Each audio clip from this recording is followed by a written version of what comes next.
down in Miami. Donald Penn has agreed to restructure his contract with the Raiders after the team requested a pay cut less than a year after giving him a 2-year deal with $21 million guaranteed. Paxton Lynch has gone from the Broncos' future franchise quarterback to the team's third stringer. Obviously, a poor performance in the first preseason game over the weekend did not help. The number 2 quarterback now. Paxton Lynch moved to the number 3 quarterback position. Meanwhile, Colorado State football coach Mike Bobo has been hospitalized in Fort Collins, Colorado. He's undergoing further medical evaluation after experiencing numbness in his feet. All right, from baseball, former first overall pick and 9-year Major League veteran Luke Hochevar has decided to hang up the spikes. He spent his entire career with the Royals, who selected him in the 2006 draft out of the University of Tennessee. Indians outfielder Leonis Martin had a bacterial infection that attacked his organs. He is currently in stable condition. I'm Jay Berman. Crack open a beer, hang out by the pool, and listen to me, Bill Ryder, on Ryder Than You, weekdays 6 p.m. Eastern, 3 p.m. Pacific on CBS Sports Radio. CBS Sports Radio. I'm Chelsea Reber with your community calendar on The Zone, brought to you by the folks at Circle X Country Store. Texas Master Naturalists invite the public to their monthly presentation, Landowner to Landowner, an informal conversation about my wildlife restoration for pollinators. Thursday at 6:30 at the Brazos Valley Museum of Natural History. The Bryan Police Department is holding a 10-week Spanish Citizen Police Academy starting Thursday. The free course meets once a week. You can apply online at bryantxpolice.com. For official contest and prize rules for Sports Radio 1150 and the Zone 102.7 FM, make sure to visit us at zone1150.com. Community Calendar is brought to you by Circle X Country Store. It's time for school shopping. Outfit your teens in Dear John and Cinch jeans and shirts. Circle X is a great selection of jewelry, bags, and fun tees at great prices. Find more at Circle X Country Store, exit off Highway 6 North, 1415 OSR East. Gage Gandy Bail Bonds. We put your feet back on the streets. Now serving Grimes County. Fast professional service with the best rates in town. Gage Gandy Bail Bonds. Open 24/7. Call 979-821-BOND. That's 979-821-BOND. Gage Gandy Bail Bonds is Aggie-owned and operated, class of 95. Serving the Brazos Valley for over 20 years and now serving Grimes County. Gage Gandy Bail Bonds is located behind the Brazos Courthouse, 116 North Washington Avenue in Bryan. Call 979-821-BOND or visit GageGandyBailBonds.com. We put your feet back on the streets. I'm Ryan Burke. I'm the head cider maker at Angry Orchard, and we're in Brittany, France. I wanted to make Angry Orchard rosé cider out of my love for rosé wine. We came here and found these red-fleshed apples. It's a really rare fruit. The apple brings a right, refreshing, natural taste to the cider and a deep, nice pink rosé hue. Our rosé is a little bit less sweet. It's got a really nice balance for any occasion. It's a really refreshing drink. Angry Orchard Cider Company, Walden, New York. Drink responsibly.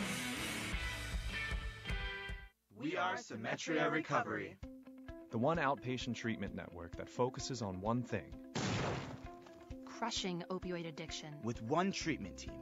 Counselors, doctors, nurses, psychiatrists. One proven method, the Symetria method. With a success rate 4 times the industry average. Call 844-847-6999.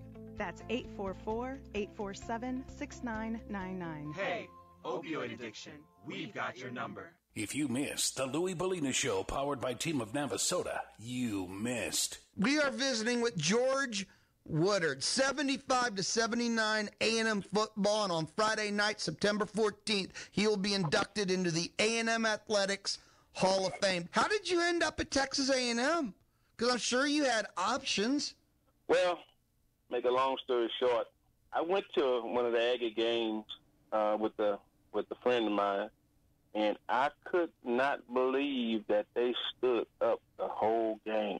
Man, that intrigued me, and I wasn't looking at the game. I was looking up in the stands as a young 18-year-old guy that they were recruiting, and I would look up in the stands and I, and kind of visualize myself there.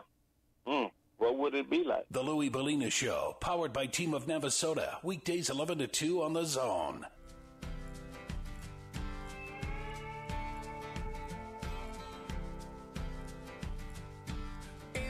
Floating on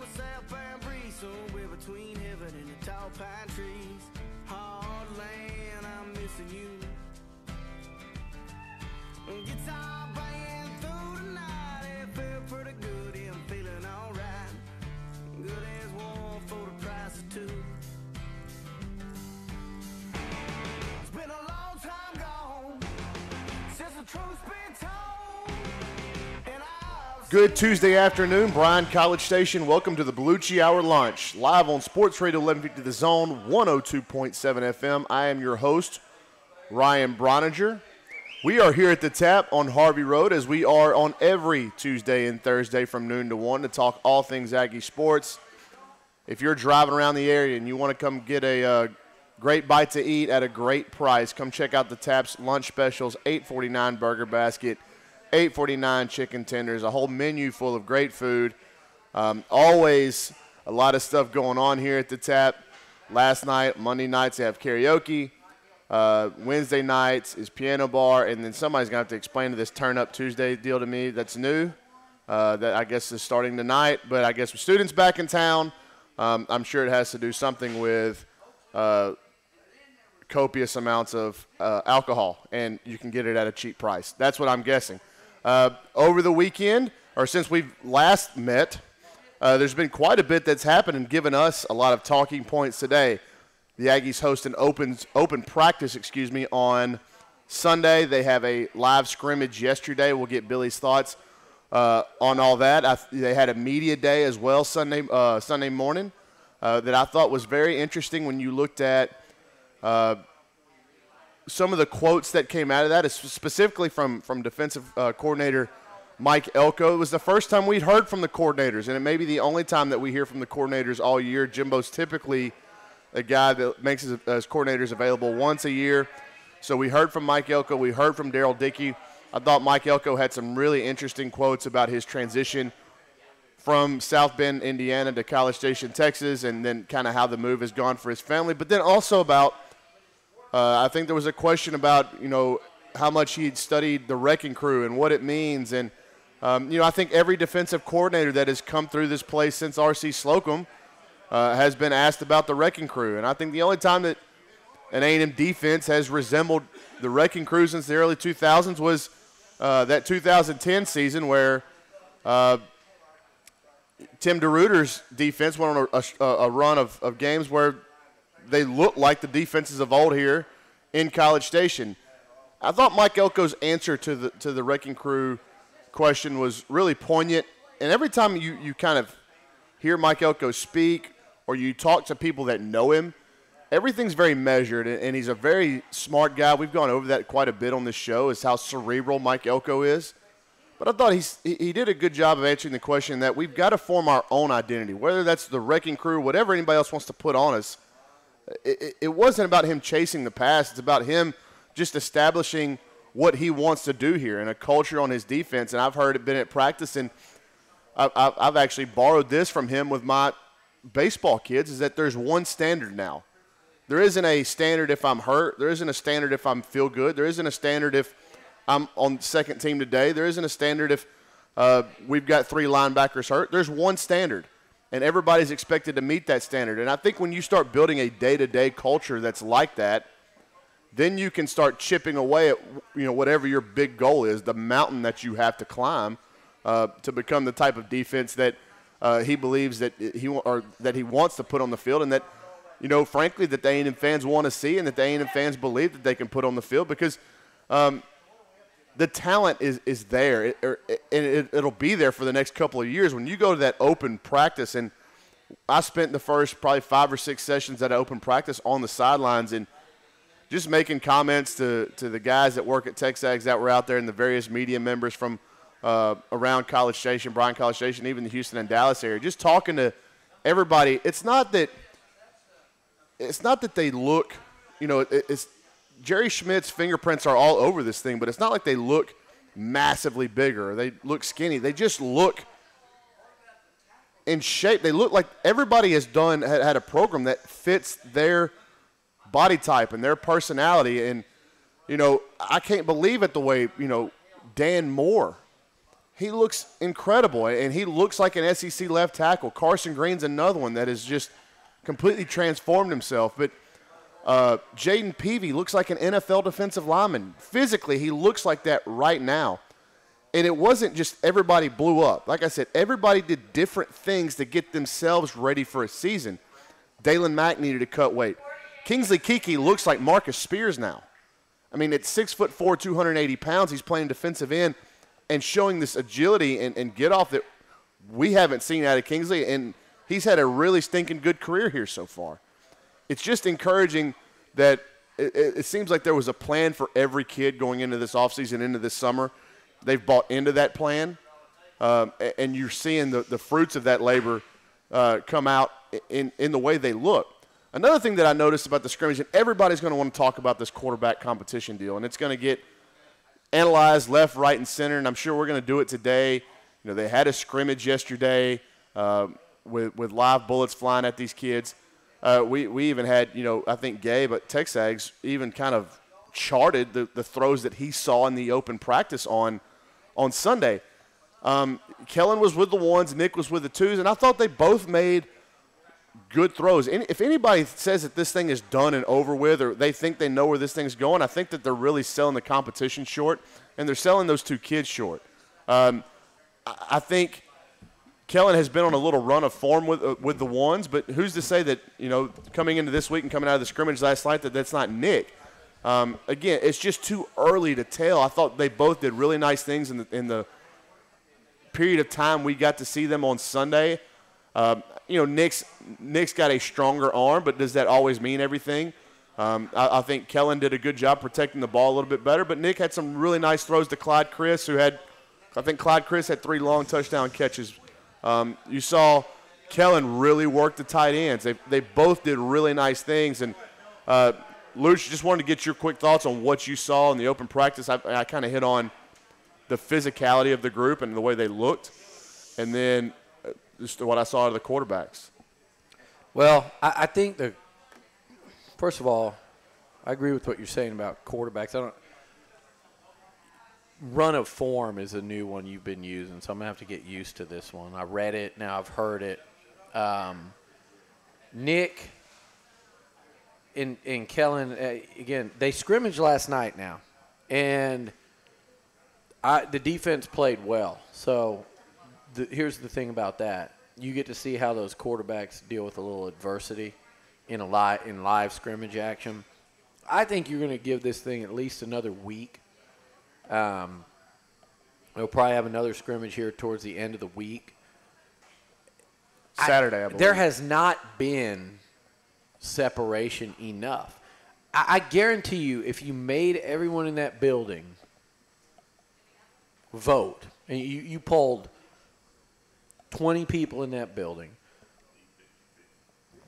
maybe if half of them would answer one way, half the other, and if it's 12-8, that would probably be about as far as you'd go with it. If two more people went the other way and it was 12-8, that's not enough to make a decision that quick. So I think to even sit here and try to say someone's leading at this point would be pretty naive, honestly. And if you're making a prediction on who would start, you're probably guessing prior to yesterday's scrimmage. That's one scrimmage. Now, when you get a couple in, if the same guy wins each of the 2 scrimmages to where you're going, okay, Kellen clearly played better yesterday. Nick clearly played better on Saturday. But if it's Nick or Kellen that clearly outplayed the other guy in the first 2 scrimmages, then you might start going, if you're on that offensive staff, okay, I'm starting to think I know who the guy's going to be. Up until this point, no. We watched it Saturday, like you said. Kellen did some really nice things. Nick did some really nice things. Kellen got chewed out a few times. Nick it seemed like everybody on the field got it at some Nick point. Nick gets chewed out a lot too. I mean, that's what's going to happen when you play quarterback for Jimbo Fisher. I heard that yesterday and Kellen really responded to the coach getting on him and then coming out and responding. And that's what Jimbo's looking for more than anything. And Nick's done that in certain practices as well.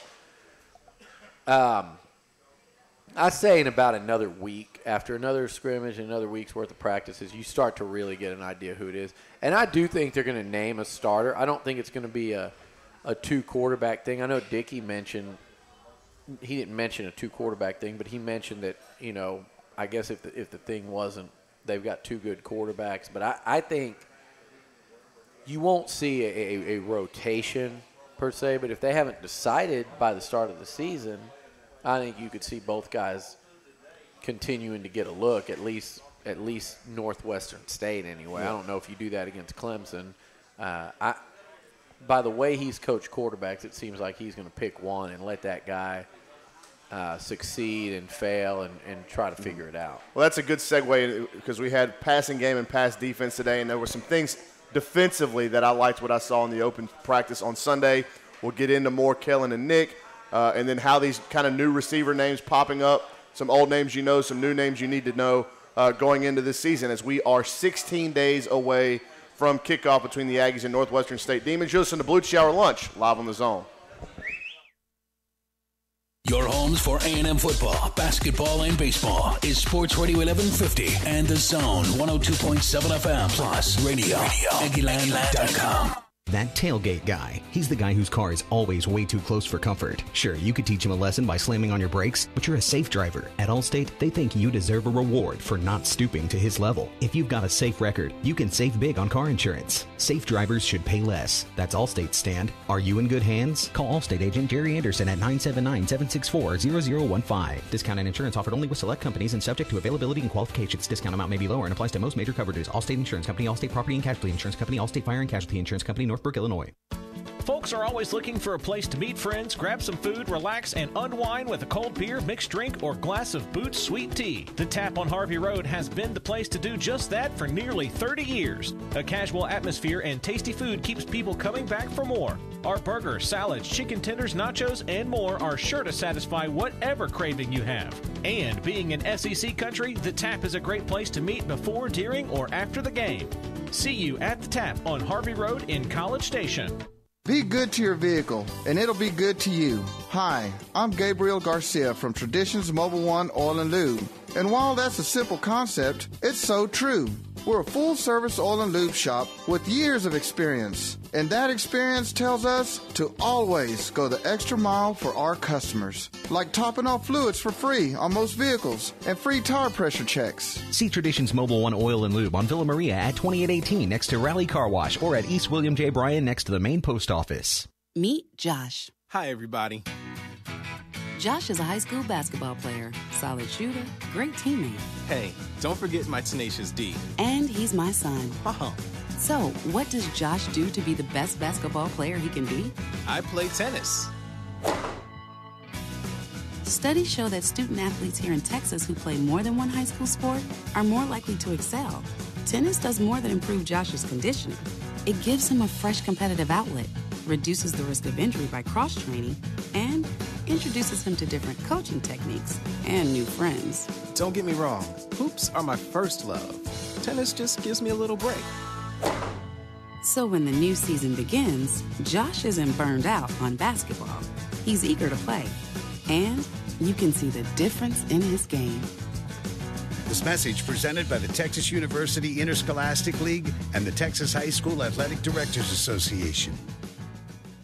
On Sports Talk, Chip and Krista try to name all of Brad and Angelina's kids. Is 116? Zahara. Is Maddox? Maddox is 17 now. 17, okay. Zahara, Pax is 14. Zahara is 13. Shiloh's 12. And the twins are 10. Vivian and Knox. They're 10. Yeah, very good. Yeah. Okay, so we got all that straightened out. I mean, there's a lot. There's a lot going on. Getting older. There's a lot going on. Sports Talk, keeping tabs on the world so you don't have to. Weekdays from 4 to 6 on Sports Radio 1150 in the Zone 102.7 FM.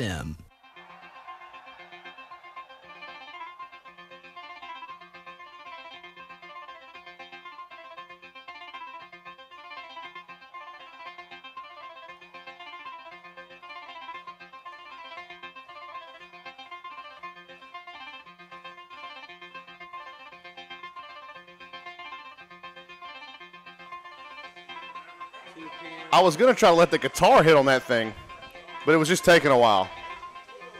Bob O'Reilly by The Who bringing you back. 12:20 on a Tuesday afternoon. Ryan Bronner, Billy Lucci, live from the Tap here on Harvey Road. Come check out the Tap's great lunch specials. Today, $8.49 burger basket, $8.49 chicken tenders that comes with fries and a drink. Don't forget, you can join us or you can follow along with the show via the live stream, the Zone 1150 Facebook page or the Zone 1150 YouTube page as well. Building up to kickoff here in a couple of weeks, and John and the boys are still working on what that game day show will look like in terms of food specials, drink specials, but I'm sure we will have a packed house front table. You may have to get up here at 9 o'clock that morning if you want that table, because I ain't reserving it for you. Tipton might just sleep there Wednesday night. They're open till 2 on Wednesdays, Tipton. You build you a cot in the bathroom, they may let you sleep there. Now, you may have to sweep and mop. But I know that's not beneath you, is it? We continue to What's happening right now? What do you mean what's happening? What's going on? Well, we're talking about the passing game. We're talking about Tipton in a cot. That's in the bathroom. My headset was off. So I could hear you in real time, but it was muted. And I was like, what is he talking about? I always forget with this new deal we got to turn your mic on. Yeah. Hey, but you know what? I hesitate to ever give you any credit because Yeah. I know what it does to you. But what Yeah, you just I know. found out in the break was pretty cool. That was funny. Luch got brought up on Big Brother. There's a girl that's on Big Brother right now this season of Big Brother that went to A&M or is at A&M, and she goes to A&M. She goes to A&M, and then she was telling somebody about this blog that this guy Billy writes. It's Texags, and it's this big deal. So we found that out during the break. She so talked that is about pretty Texags, cool. so She that was is. good too. And I always like when people are talking about me when in a hot tub across the country in L.A. So, boy. No, that's good. I'm rooting for her on that show. She's made it pretty far already, and I've never watched it until this season because she's I get on so it, and I've known her confused real by well. it. The whole premise of it, I've never. My got. neighbor's really into it. My neighbor, he's well, I'm gonna call it what it is. He's obsessed with it. He watches the video of the live feed, and that's what that was. That was on the live. Someone captured it. That wasn't on tweeted the NBC or whatever I broadcast. don't think so. I don't think so. Not yet, anyway. So, anyway, that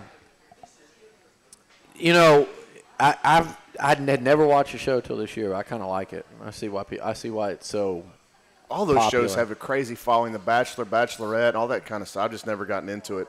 I'm more of a Netflix, The Office, ESPN kind of guy. That's about where my TV stays. But we'll get into this the passing game today, and I want to start on the other side of the ball because it's passing game and pass defense. And one of the things that really stuck out to me on the open practice the other day was the amount of sacks the defense and pressures the defense created.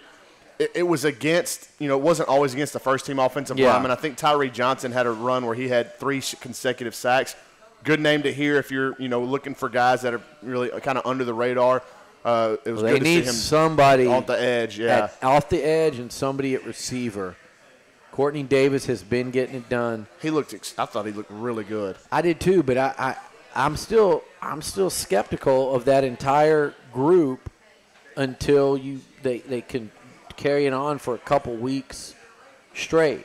And so far, Courtney's the only one that I've heard of like a 4 or 5 days in a row stretch where he's really starting to go, okay, he might be emerging.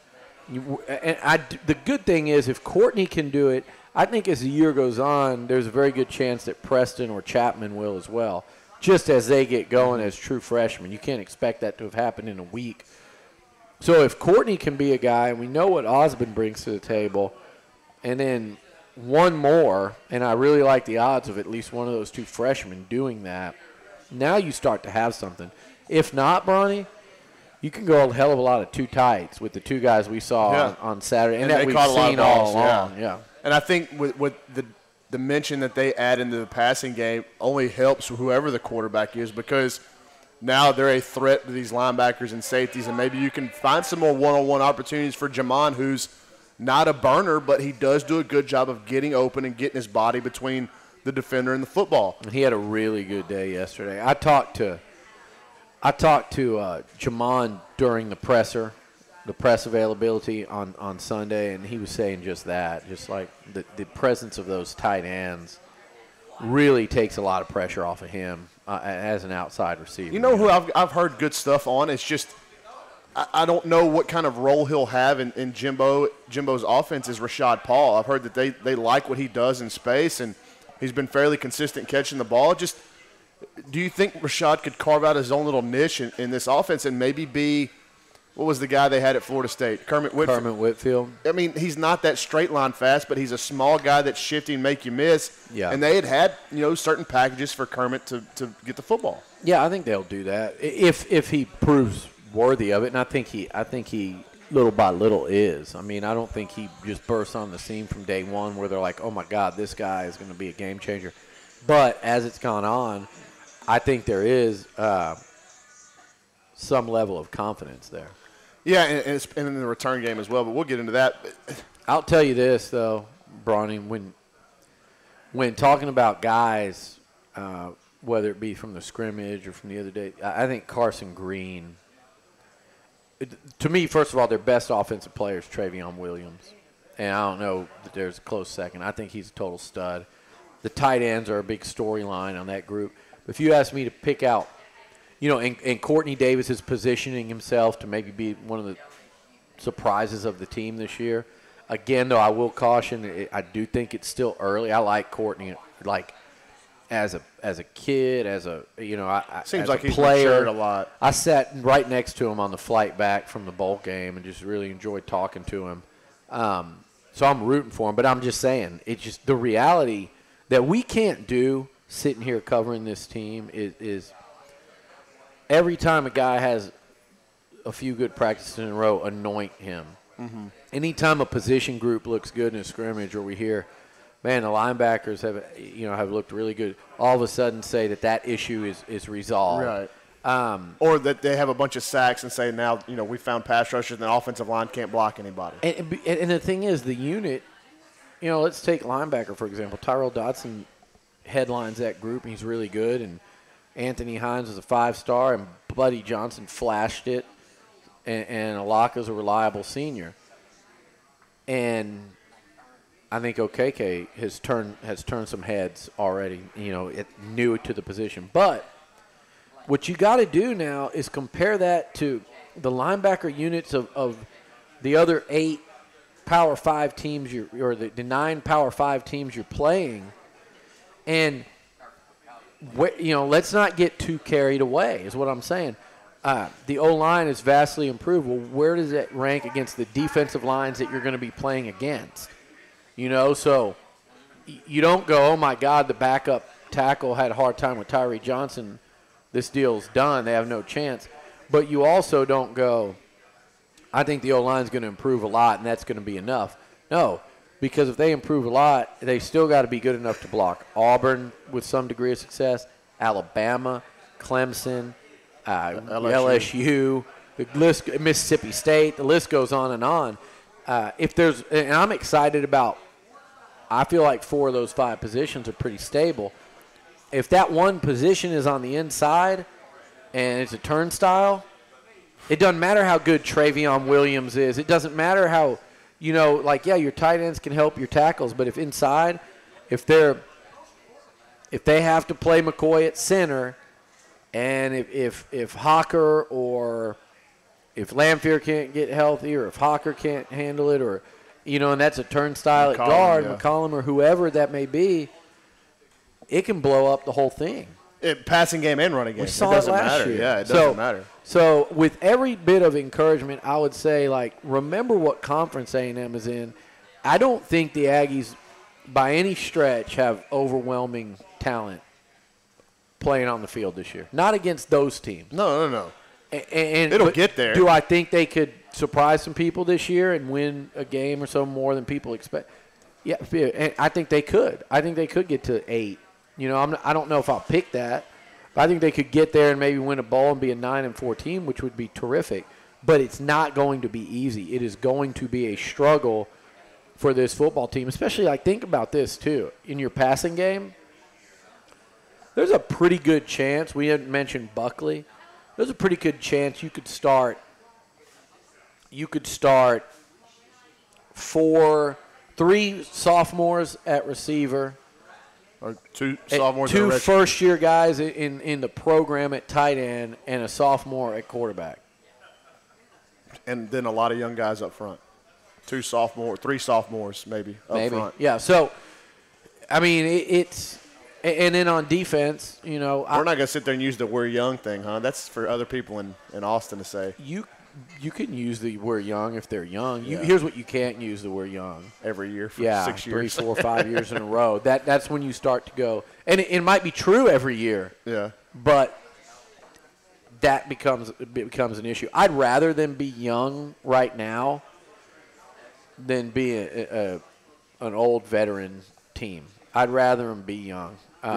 I don't think they're going to be a bad team. I think they're going to have some really good performances this year and win some games over some SEC teams that they gut out and win with physicality and some playmakers. But again, name me the team that they play out of Clemson and the 8 SEC games that you're going to go, okay, A&M clearly has a talent advantage over. Maybe Arkansas, they usually do. Ole Miss. We talked maybe about this on the phone Arkansas, yesterday. maybe Kentucky. Probably Arkansas, probably Kentucky. But it's not even – I don't even think that's a huge difference because Kentucky's one of their better runs in their history. And then in Arkansas's case, it's not like they've got scrubs over there. It used to be South Carolina I'd put in there, but I think that's – Push it at – yeah, it's probably a push now. And then Ole Miss, I'd probably call it a push. Ole Miss is more top-heavy. Mm-hmm. I get it, but don't act like they haven't been recruiting real players. Hell, at receiver alone, they might go 1 to 4 Yeah, if you that's listed very both true, teams' yeah. receivers. So Jamon would be the one to crack it maybe. But they've got a franchise Left tackle and another really good O-lineman. They got a quarterback that is semi-proven. So, I think, though, for A&M to really make that next step, I think it has to surprise this year. It has to be up front on the O-line, and it has to be at quarterback. And then on defense, I think they've got to figure out how to generate a pass rush from the edge. That secondary, though, I'm starting to feel like, Bronny. Hey, let's hold that. Yeah, on the because other I'm side of the starting break. to feel like Yeah. it might have a chance to be a real strength. Yep. More with Luch on the other side of the break. Listen to Blue Hour Lunch live on the Zone.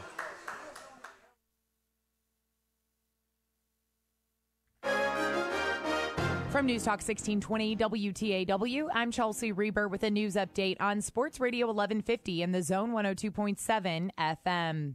16 hours after it began, a standoff with a man inside Rocky's Grill and Saloon at Texas and Southwest Parkway ended with the shooter in custody.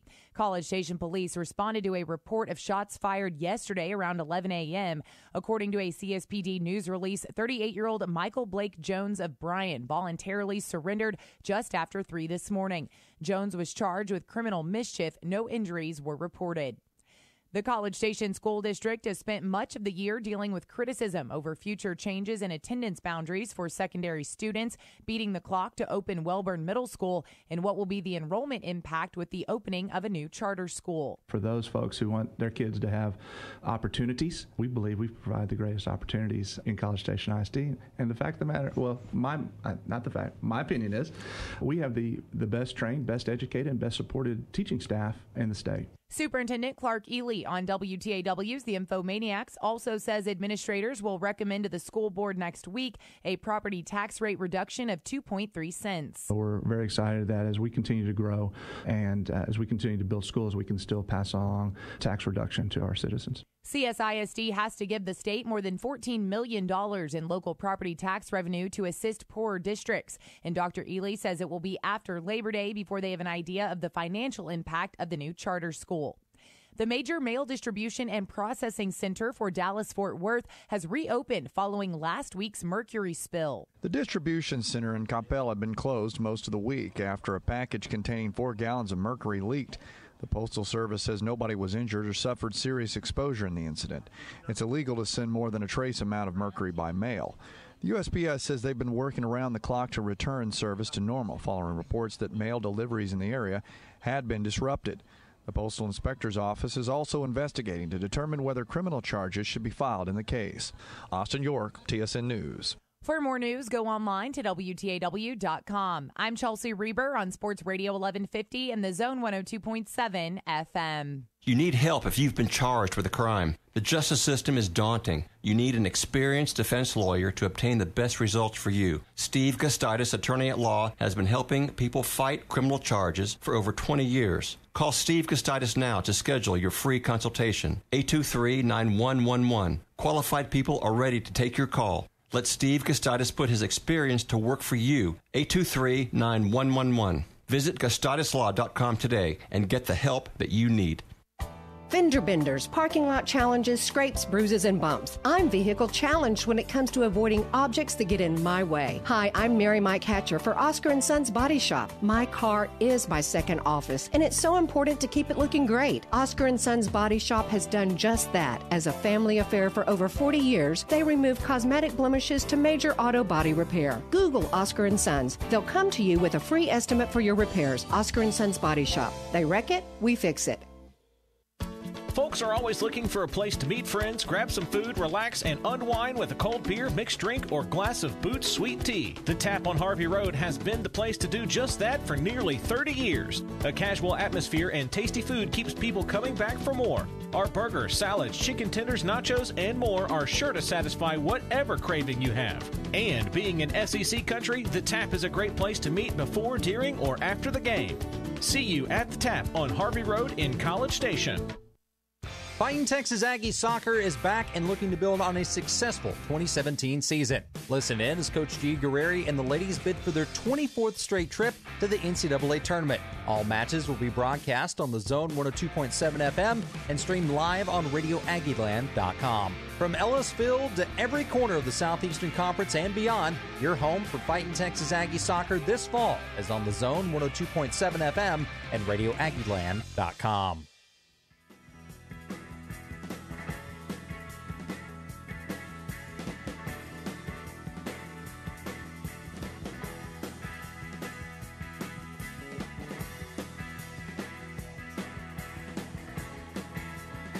We're back. Belucci Hour lunch here at the Tap, Harvey Road. Monday nights, karaoke night. Wednesday nights, piano bar. And now, Luch, this is new called Turn Up Tuesdays. I wasn't really sure what that was about. John. I can make a wild stab in the dark about what that's about, but and I bet I can get pretty close. But that seems like a front table type of party and not our scene. Yeah, it doesn't. Hey, don't forget, if you want to get your questions answered from here at the Tap, write those down on a index card. One of the girls walking around bringing an index card. Who do you think turned up the most at the front table in their day? There's one name that stands out. James Wright Jr. Yeah, that's it. The chief of police. That is it.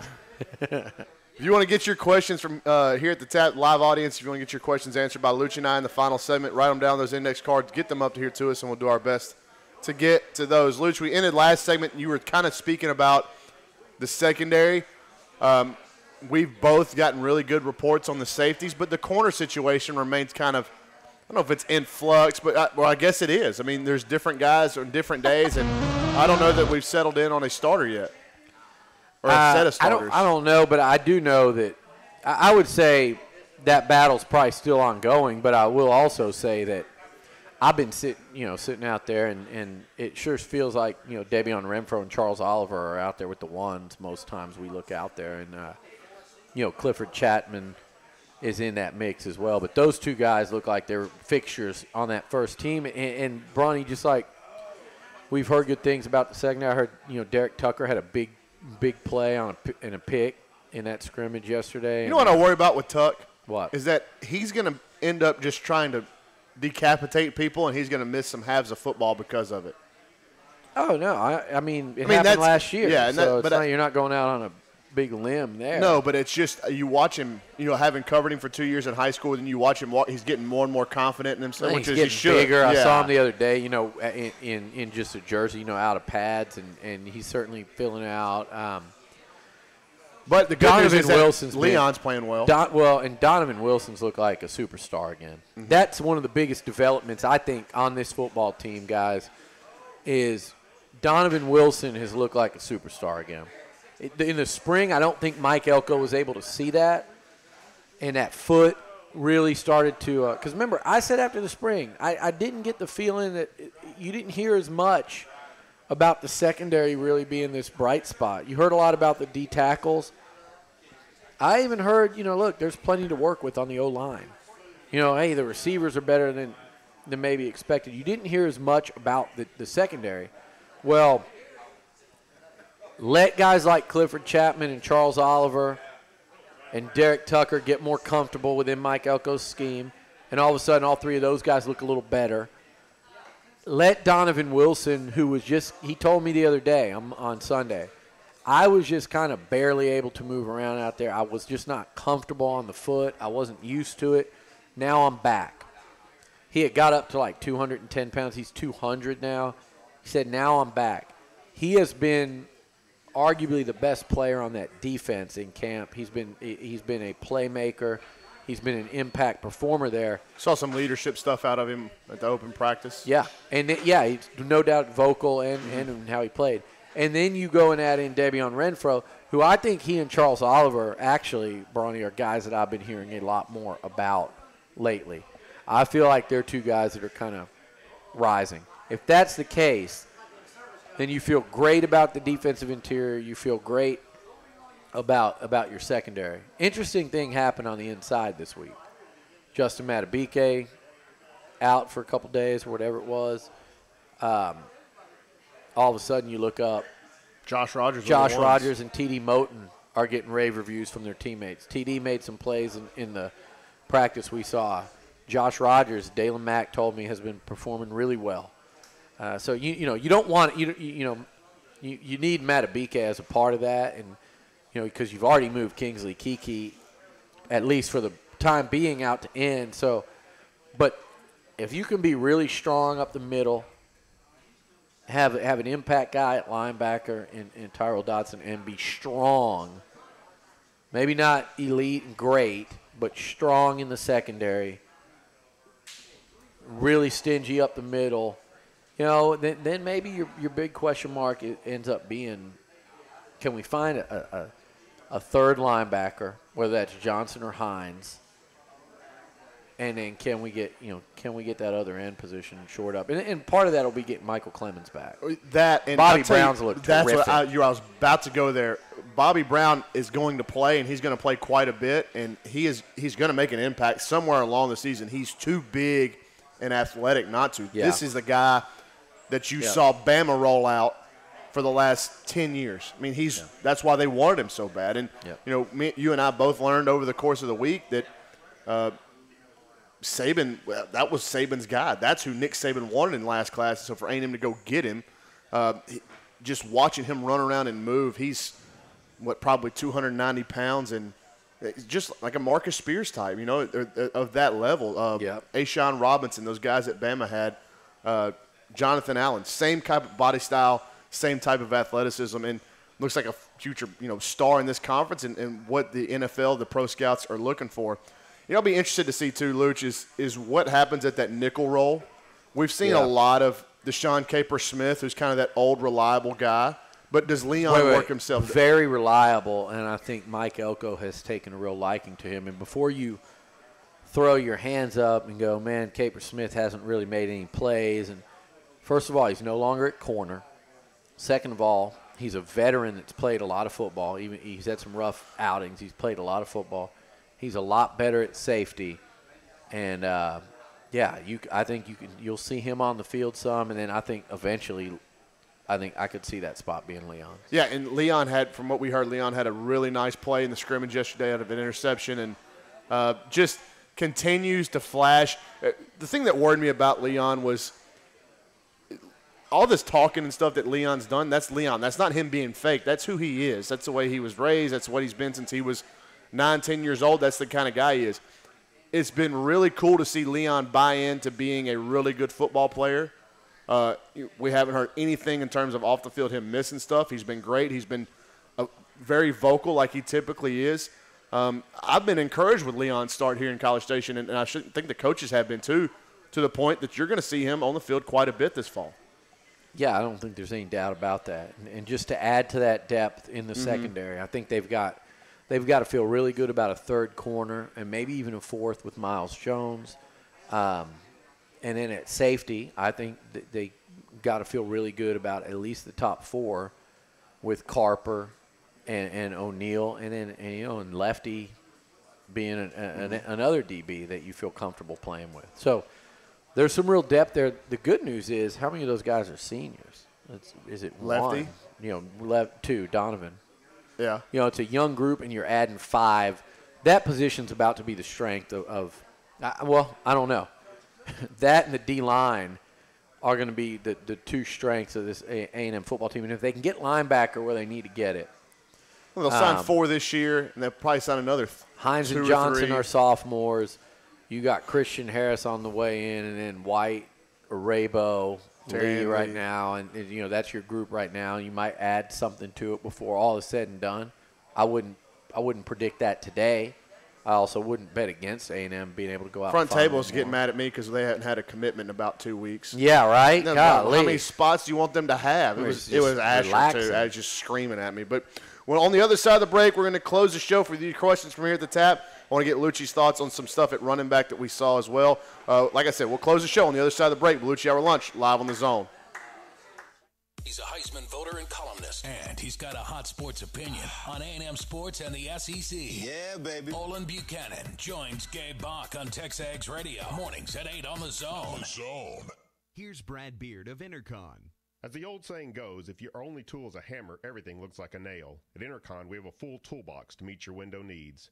Perhaps your home is ready for a full retrofit to vinyl windows. This full replacement option beautifies your home while improving thermal efficiency, noise reduction, and dust penetration. On the other hand, your existing windows may just need some maintenance. The glass in your existing windows may be replaced, in many cases upgraded to more efficient options. The mechanism in your windows can be replaced to allow the window to operate more smoothly. Maybe you just need solar screens on some windows to eliminate hot spots in your home that tax the air conditioning system and make some rooms unlivable. With the breadth and depth of Intercon's knowledge and product offering, we can find the solution that meets your needs and budgetary constraints. Trust your friends at Intercon to understand your needs and use the best tool for the job. Whether you have new construction or an existing home, let the fine folks from Intercon help your home energy efficiency year-round. Call Brad Beard of Intercon today at 823-3639. That's 823-3639. Folks are always looking for a place to meet friends, grab some food, relax, and unwind with a cold beer, mixed drink, or glass of Boots Sweet Tea. The Tap on Harvey Road has been the place to do just that for nearly 30 years. A casual atmosphere and tasty food keeps people coming back for more. Our burgers, salads, chicken tenders, nachos, and more are sure to satisfy whatever craving you have. And being in SEC country, the Tap is a great place to meet before, during, or after the game. See you at the Tap on Harvey Road in College Station. Ever get up close and personal with a scorpion? Then when you go to get rid of it, you can't find it? They hide pretty well. This is Bobby Jenkins with ABC Home and Commercial Services, and we know where scorpions hide. With ABC's control plan, our specialists will treat and quickly get them out of your home. Additionally, ABC specialists undergo background screenings so you can feel comfortable having us in your home. ABC Home and Commercial Services, specialists for your environment. For courteous service, just call ABC Home and Commercial Services. Normandy Tractor and Implement Company, winner of the Kubota Elite Certified Dealer Award in Best of the Brazos Valley for 17 straight years. Home of the Kubota tractors, ATVs, RTVs, zero-turn lawnmowers, and implements for the farm and ranch. Celebrate spring with great package deals. For a limited time, get the #1 selling compact tractor in Texas, the new Kubota L2501F, 24.8 horsepower, along with the 3-point quick hitch and a 5-foot box blade for only $10,599 cash price, or with financing less than $114 per month. Upgrade to a 4-wheel drive and get monthly payments of only $129 per month. Remember, Vernon and the boys at Normandy Tractor are the best when it comes to customer service and building your own Kubota package deal. Get zero money down, 0% financing at Normandy Tractor on most Kubota tractors and lawn equipment. Normandy Tractor at Highway 39 at OSR in Normandy, online normandytractor.com. Remember, for the largest selection and best prices on all your Kubota tractor and utility vehicle needs, nobody beats Normandy Tractor. Nobody. Love Aggie football and love lunch with your friends? Join Billy and Ryan at the Tap for the Boluccia each Monday and Thursday at noon. One station, only on the Zone.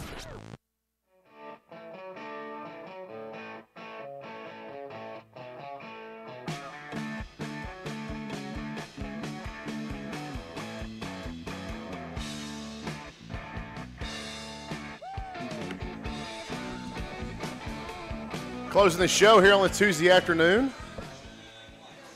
August 14th, 12 days away from, 16 days away from kickoff between A&M and Northwestern State.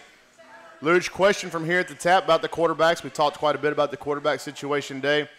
And this is be a hot topic, I guess, when they announce a starter. Do you expect Mond or Starkel to transfer? No, I don't. There you go. I mean, I here's the thing. I've said all along that I don't. I still don't. I would be surprised if something like that happened. Especially before the year. I'll talk about it one more time, and then I'm not going to address it again unless one of them does. If you're Nick Starkel, you've got 3 years left of eligibility, and I can promise you that Nick Starkel could easily graduate by the end of this probably by December if he had to. You don't have to make such decisions yet if you're Nick Starkel, and rather than go somewhere in at the end of August, just in time to start class, and redshirt and sit out. You back up this year as an SEC backup, and you're one play away. Kellen Mond will be anything but proven. There's also that factor of if he doesn't get the job done. And then you go somewhere, and you have 2 years to play right away as an immediately eligible transfer. If Kellen Mond doesn't win the job and it's Nick Starkel, it's essentially the exact same thing, except he even has a redshirt season if he needs it. So both of them could easily go somewhere following this season and play for 2 years. They don't have to be in a hurry to get out of here. Whoever doesn't win the job is not only one play away in a very close quarterback battle, they're also backing up, again, whether it's Nick or Kellen, a guy that hasn't proven yet as of the time they win the job that they can be the guy. And why would you bail on that when you're one play or a couple bad performances maybe away from being a starting quarterback in the SEC and the whole thing looking different? Either one of them could ride it out, make a decision after that, and still have 2 years. So Sure. I don't expect either one to transfer. There's your reason why. Not saying that there's no way it can happen, but I am saying I won't talk about it again unless it does. A lot's been made about the amount of running backs that have come in and now what the numbers look like in that room. I thought it was really interesting in the open practice. I want to get your thoughts on this, Billy. Is Kwame Etway the second-string running back? And if so, how did he go about – do you think he go about getting that job? Again, this is the thing. This is what I was talking about. Yeah, Kwame Etway looks like the second-string running back, a week and a half into fall camp. He also started out there, so he would have had to have been passed up, unless it was Jacob Caboti. He would have to have been passed up by a true freshman in that true freshman's first 8 to 10 days of practice. So unless that was like a Zach Evans coming out next year and Adrian Peterson, Jamal Charles, one of those type caliber running backs, it's unlikely that a true freshman is going to come in and be even. Forget that Kwame Etway, was a former walk-on. He's proven he can run the ball at the college level. Mm-hmm. He's explosive. He's tough. He can block. And smart kid. He can catch. Yep. So there's a lot of things he can do.